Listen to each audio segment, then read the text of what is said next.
Hello అండి, నమస్తే. Welcome back to our channel. ఈరోజు వీడియోలో ఎగ్లెస్ మిల్క్ కేక్ని తయారు చేసి చూపించబోతున్నాను. ఈ కేక్ని మనం పాలు, బటర్ అలాగే మైదాతోటి ఓవెన్ లేకుండా ఈజీగా బేక్ చేసుకోవచ్చు. అలాగే మనం దీనిలో మిల్క్ మేడ్ని కానీ మిల్క్ పౌడర్ని కానీ యూస్ చేయకుండానే చేసుకుంటున్నాము. చాలా టేస్టీగా అండ్ స్పాంజీగా ఉంటుందండి. ఇంకా ఆలస్యం చేయకుండా ప్రాసెస్ స్టార్ట్ చేసేసుకుందాం. ఫస్ట్ ఒక మిక్సింగ్ జార్ తీసుకొని ఇందులో 1.5 కప్పు మైదా,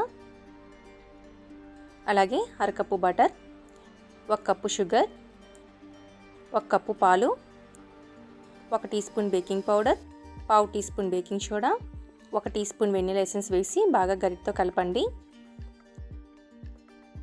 తర్వాత మూత పెట్టి ఉండలేకుండా స్మూత్ క్రీమ్ లాగా తయారైనంత వరకు 1 నిమిషం పాటు బాగా బ్లెండ్ చేసుకోవాలి. మీరు బీట్ చేసేటప్పుడు ఇప్పుడు కూడా వన్ డైరెక్షన్లోనే బీట్ చేసుకోవాలి. చూడండి, ఇలా స్మూత్ క్రీమ్ లాగా ఉండలేకుండా బీట్ చేసుకుంటేనే కేక్ అనేది ఫ్లఫీగా వస్తుంది.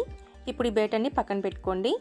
తర్వాత బేక్ చేసుకోవడానికి మందంగా ఉన్న గిన్నెని తీసుకొని దీనిలో కొద్దిగా ఇసుకను కానీ సాల్ట్ని కానీ యాడ్ చేసి స్ప్రెడ్ చేయండి. నేనైతే ఇసుకని యాడ్ చేసుకుంటున్నాను. దీనిలో ఇప్పుడు ఏదైనా ఒక స్టాండ్ పెట్టుకొని మూత పెట్టేసి ఒక 5 నిమిషాల పాటు ప్రీ హీట్ చేసుకోండి. కావాలంటే సేమ్ ప్రాసెస్ కుక్కర్లో అయినా చేసుకోవచ్చు. కుక్కర్లో చేస్తే కనుక విజిల్ అండ్ రబ్బర్ని తీసేసి బేక్ చేసుకోవాలి. ఈ లోపల కేక్ టిన్ తీసుకొని అందులో 1 టీ స్పూన్ నెయ్యిని కానీ బటర్ని కానీ యాడ్ చేసి టిన్ అంతా స్ప్రెడ్ చేయండి. మీ దగ్గర కేక్ టిన్ లేకపోతే రౌండ్గా ఉండే అల్యూమినియం బౌల్లోనైనా తయారు చేసుకోవచ్చు.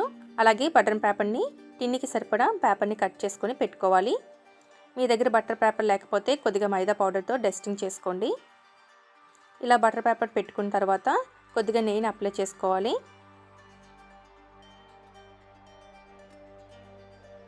ఇప్పుడు దీనిలో కేక్ బ్యాటర్ని యాడ్ చేసుకోవాలి. తర్వాత ఒక 2-3 సార్లు ట్యాప్ చేయండి.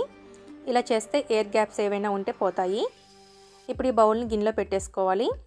సైడ్స్ తగలకుండా సెంటర్లో గిన్నెని పెట్టుకోండి. లో ఫ్లేమ్లో ఒక 50 నిమిషాల పాటు కేక్ని బేక్ చేసుకోవాలి.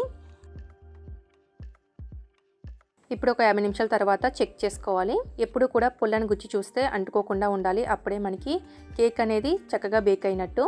మీకు ఇంకా కొంచెం తడిగా అనిపిస్తే మరొక 5 నిమిషాల పాటు బేక్ చేసుకోండి. అలాగే మనం తీసుకున్న క్వాంటిటీని బట్టి కానీ లేదంటే మనం పెట్టిన మంటని బట్టి కానీ కేక్ అనేది బేక్ అవుతుంది. అంటే మనం కేక్ని లో ఫ్లేమ్లోనే బేక్ చేస్తాం, కానీ స్టవ్స్ని బట్టి మనకి కేక్ అనేది రెడీ అవుతుంది.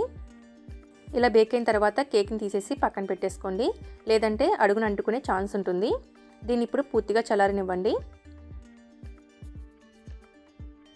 ఇలా కంప్లీట్గా చల్లారిన తర్వాత ప్లేట్లోకి కేక్ని బౌలింగ్ చేసుకోవాలి. చూడండి, కేక్ కూడా చాలా ఈజీగా ఉడొచ్చేసింది. ఇప్పుడు కేక్ ఉన్న బటర్ పేపర్స్ని తీసేసుకోవాలి. చూడండి, కేక్ కూడా చాలా చక్కగా ఫ్లఫీగా చాలా బాగా వచ్చింది. అంతేనండి, చాలా సాఫ్ట్గా అండ్ టేస్టీగా ఉండే ఎగ్లెస్ మిల్క్ కేక్ రెడీ అయిపోయింది. చూసారు కదా, మీరు కూడా ఒకసారి ఈ మిల్క్ కేక్ని తయారు చేసి చూడండి, చాలా బాగుంటుంది. అలాగే ఎలా వచ్చిందనేది కామెంట్లో షేర్ చేయండి. అలాగే ఈ వీడియో కనుక మీకు నచ్చినట్లయితే ప్లీజ్ లైక్ చేసి మీ ఫ్రెండ్స్ అండ్ ఫ్యామిలీ మెంబర్స్కి షేర్ చేయండి. ఇలాంటి మరిన్ని టేస్టీ రెసిపీస్ కోసం మన ఇల్లు మన ఛానల్ని సబ్స్క్రైబ్ చేసుకోండి. Thanks for watching.